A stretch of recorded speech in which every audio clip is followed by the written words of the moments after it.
بسم اللہ والحمدللہ والصلاۃ والسلام علی رسول الکریم۔ السلام علیکم۔ سسٹمائز ہومیوپیتھی کا ہمارے پہلے 3 لیکچر کمپلیٹ ہو گئے، جس میں ہم نے اس کا بیسک پلان اور اس کا استعمال ہونے والی جو اپروچز ہیں، ڈیفرنٹ اپروچز، ان کے بارے میں بات کی۔ تو آج لیکچر 4 جو ہے ہم اسٹارٹ کر رہے ہیں، اور آج سے ہم سسٹمائز ہومیوپیتھی کا پریکٹیکل پارٹ اسٹارٹ ہو رہا ہے۔ تو اس میں آج کے لیے جو ہم بات کریں گے وہ میں بات کروں گا ڈرگ، میڈیسن اور ریمیڈی کے حوالے سے۔ تو ڈرگ، میڈیسن اور ریمیڈی میں کیا فرق ہے اور ان کے کیا میننگز ہیں، اس کو جاننے کے لیے ضروری ہے کہ آپ جو ہے وہ لیکچر 1 اور لیکچر 2 کے تمام پارٹس کو، اگر آپ اس چینل پر نئے ہیں تو دوبارہ سماعت فرمائیں، بغور سماعت فرمائیں، تاکہ آپ کو ان کا ڈفرینس جو ہے وہ سمجھ آ سکے، اور تاکہ پھر آگے میری بات کی آپ کو سمجھ آئے۔ یہ ان کو سننا، جاننا ضروری ہے۔ تو آج کے لیے جو میں نے ڈیزیز سلیکٹ کی ہے وہ استھما ہے۔ تو استھما کے حوالے سے ہم دیکھیں گے کہ ڈرگ، میڈیسن اور ریمیڈی کا کیا اس میں اسکوپ ہے اور کیا کیا جا سکتا ہے پیشنٹ کے لیے۔ اور یہ بات شروع کرنے سے پہلے ہم اب چونکہ بات شروع ہو گئی امراض کی اور ادویات کی، تو یہاں پر میں اگر آپ ایک ڈاکٹر نہیں ہیں اور ایک عام سامع ہیں اور آپ کی دلچسپی ہے، تو میں آپ سے یہ ریکویسٹ کروں گا کہ please do not self medicate. اس میں جو بھی انفارمیشن سابقہ دی ہیں یا آئندہ جو گفتگو کی جائے گی، یہ صرف اور صرف جو ہے یہ کوالیفائڈ ہومیوپیتھس کے انفارمیٹیو پرپز اور ایجوکیشنل پرپز کے لیے دی جا رہی ہیں۔ آپ کو اگر کوئی بھی پرابلم ہے، کوئی مسئلہ ہے، تو وہ کسی آپ ہومیوپیتھک آپ علاج کروانا چاہتے ہیں تو کسی کوالیفائڈ ہومیوپیتھ سے آپ رجوع کریں اور سیلف میڈیکیشن نہ کریں۔ تو استھما کو میں نے سلیکٹ کیا ہے، تو اس میں ہم پہلے یہ دیکھیں گے کہ ڈرگ کے حوالے سے بات کریں گے کہ ڈرگس کا اس میں کیا کردار ہے۔ اور ڈرگ کے بارے میں بتایا تھا کہ ڈرگس میں ہم جو ہے وہ ادویات زیادہ تر چھوٹی پوٹینسیوں میں استعمال کرتے ہیں، اور ڈرگ افیکٹ ان سے حاصل کیا جاتا ہے وقتی طور پر کسی ایمرجنسی کی کنڈیشن میں، یا اس کے علاوہ بھی ان کو استعمال کیا جا سکتا ہے۔ اور یہ بھی میں نے اس میں وضاحت کی تھی کہ اگر ہم کسی کو دوا کو جو ہے ہومیوپیتھک دوا کو بڑی پوٹینسی میں بھی 1 mg 10 mg میں بھی استعمال کر رہے ہیں، لیکن اس سے ہم صرف اس کا ڈرگ افیکٹ حاصل کرنا چاہ رہے ہیں، تو اس کے لیے ہم ڈرگ کی ہی ٹرم استعمال کریں گے، اس کو میڈیسن نہیں ہم کہیں گے، نہ اس کو ہم ریمیڈی کہیں گے۔ اس کے الگ کرائٹیریا ہے اس کے تجویز کرنے کے لیے، اور ڈرگ کا جو ہے وہ الگ کرائٹیریا اور الگ مقصد ہے اس کا۔ تو اس میں دیکھیں ڈرگ کے لیے جو ہے، ڈرگ کے حوالے سے استھما میں جو فوری جو مریض جب ایمرجنسی کنڈیشن میں ہوتا ہے تو اس کو ضرورت ہوتی ہے، ایلوپیتھک میں انہیلرز یوز کیے جاتے ہیں برونکو ڈائلیٹرز کے طور پر، جو کہ وہ سانس کی نالیوں کو ڈائلیٹ کر دیتے ہیں اور مریض کو سانس میں فوری طور پر آسانی ہو جاتی ہے۔ تو ہم دیکھیں گے ہومیوپیتھک میں کیا ایسا کچھ ہو سکتا ہے۔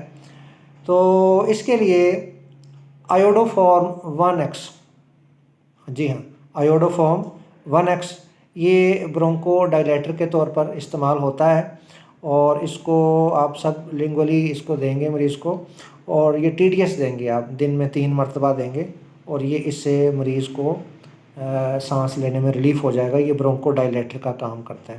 اس کے علاوہ امیڈیٹ ڈائلیٹیشن کے لیے پیسیفلورا کیو بھی آپ استعمال کر سکتے ہیں۔ یہ بھی بہت مفید اس کا اثر ہوتا ہے اور بہت افیکٹو ہے، اور یہ انہیلرز کی ضرورت کو کم کرتا ہے۔ میں یہ تو نہیں کہتا کہ ٹوٹلی ہر مریض جو ہے وہ اس سے کنٹرول ہو جائے گا، لیکن یہ بہت فائدہ مند ہے، اور اکثر مریضوں کو اس سے فائدہ ہوتا ہے اور ان کو اس سے کور کیا جا سکتا ہے۔ ادروائز اگر مریض کی حالت شدید خراب ہے تو اس کو پھر رسک نہیں لینا چاہیے۔ اس کو ڈاکٹر کے لیے جو اصل جو چیز ہے وہ مریض کا آرام ہے، مریض کی سہولت ہے، اور مریض کی جان بچانا ہے، اور مریض کو تکلیف سے نجات دلانا جو اس کا مقصد ہونا چاہیے۔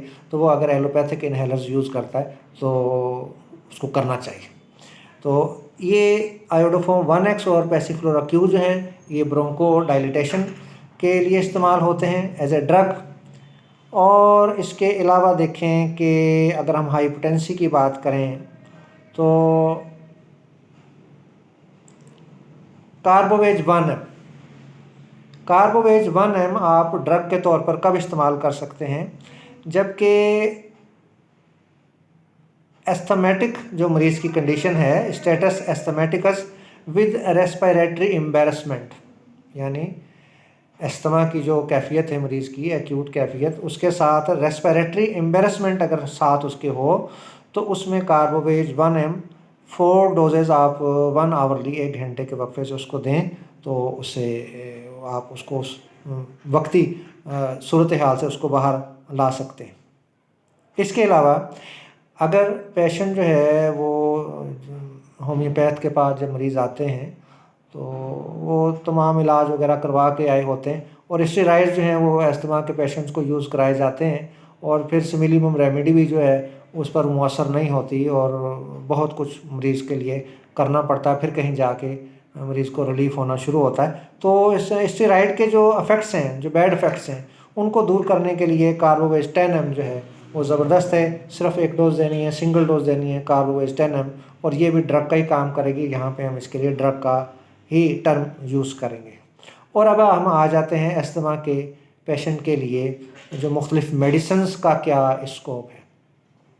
تو اس کے لیے مختلف پروٹوکولز ہیں اور یہ کوئی تمام کی تمام صورتحال یہ اس میں کور نہیں ہے، چند چیدہ جو کیفیات ہیں ایستھمیٹک پیشنٹس کی، ان کو اس میں ہم ڈسکس کریں گے اور ان کے پروٹوکولز یہاں پہ بیان کریں گے، اور ان کو ہم میڈیسن کا نام دیں گے، ان کو ہم ریمیڈی کا نام نہیں دیں گے۔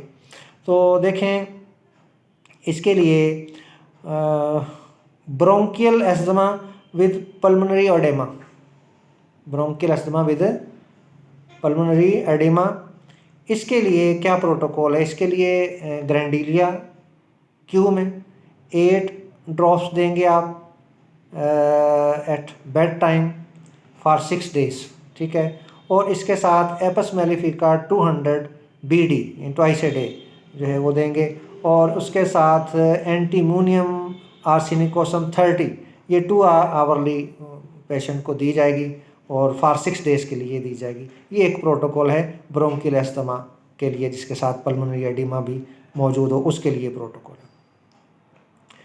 اور دیکھیں سیکنڈ پروٹوکول میڈیسن کے حوالے سے، اگر ان typical bronchial asthma with symptoms of arsenic album, asthma کے جو اکثر مریض ہیں، اکثریت مریض جو ہے ان میں آرسینک کے سمٹم پائے جاتے ہیں اکثر کے، اور اکثر کو جو ہے وہ رات کو آدھی رات کے بعد جو ہے وہ ایگراویشن ہوتی ہے، وہ بھی خاص آرسینک کی ہے، اس کی جو ٹائمنگ ہے اس کے حوالے سے اکثر مریضوں میں لیکن اس کے ساتھ یہ بھی ہے، یہ بھی تجربے میں آتی بات کہ آرسینک سے ایگراویشن ہوتی ہے، استھما کے مریض کو آرسینک سے ایگراویشن ہوتی ہے، حالانکہ سمٹم اس کے آرسینک ہی ہوتے ہیں۔ تو اس میں پھر وہ ہم نے پیچھے بات کی ہے، لیون وینیئر کی اپروچ آ جاتی ہے، اس سے بھی فائدہ اٹھایا جا سکتا ہے۔ وہ فی الحال ہمارا وہ موضوع نہیں ہے، وہ جب وہاں پہ ہم پہنچیں گے تو اس میں ہم اس پہ مزید ڈسکس کریں گے۔ تو یہاں پہ کیا کیا جا سکتا ہے؟ تو یہاں پہ پوٹینسی کا بڑا عمل دخل ہے۔ آرسینک کا اگر پیشنٹ ہے اور آرسینک کے سمٹمز ہیں تو اس کو آپ ایلم پوٹینسی یوز کریں، اس کو آپ نے LM3 میں، آرسینک ایلبم جو ہے وہ LM3 میں دیں گے، BD دیں گے فار 5 days، ایگراویشن سے بچنے کے لیے LM3 آرسینک ایلبم استھما کے مریض میں یوز کریں۔ اور مزید دیکھیں پروٹوکول، بہت سے استھما کے مریض ایسے ہوتے ہیں جن کو چاند کے بڑھنے اور گھٹنے کے لحاظ سے ایگراویشن ہوتی ہے، مون فیزز کے اعتبار سے۔ تو ایسے استھما جن کو مون فیزز کے ساتھ وہ ریلیٹ ہیں، ان کو اسپونجیا 30 TDS فار 5 days، یہ ان کا پروٹوکول۔ اور اگر استھما جو ہے وہ لائنگ آن لیفٹ سائڈ ایگراویشن ہے تو اس کے لیے اسپائزیلیا 200 TDS فار 2 days۔ دیکھیں اس کو آپ نے ذہن میں رکھنا ہے کہ یہ میڈیسنز کی ہم بات کر رہے ہیں، پہلے ڈرگ کی بات کی اور اب میڈیسن کی بات کر رہے ہیں اور ریمیڈی کی بات کریں گے۔ اس کے لیے آپ کو جاننا ضروری ہے کہ ڈرگ سے کیا مطلب ہے، میڈیسن سے کیا مطلب ہے، اور ریمیڈی سے کیا مطلب ہے۔ وہ آپ ضرور ان کو سنیں، پہلے 2 لیکچرز کو تفصیل کے ساتھ۔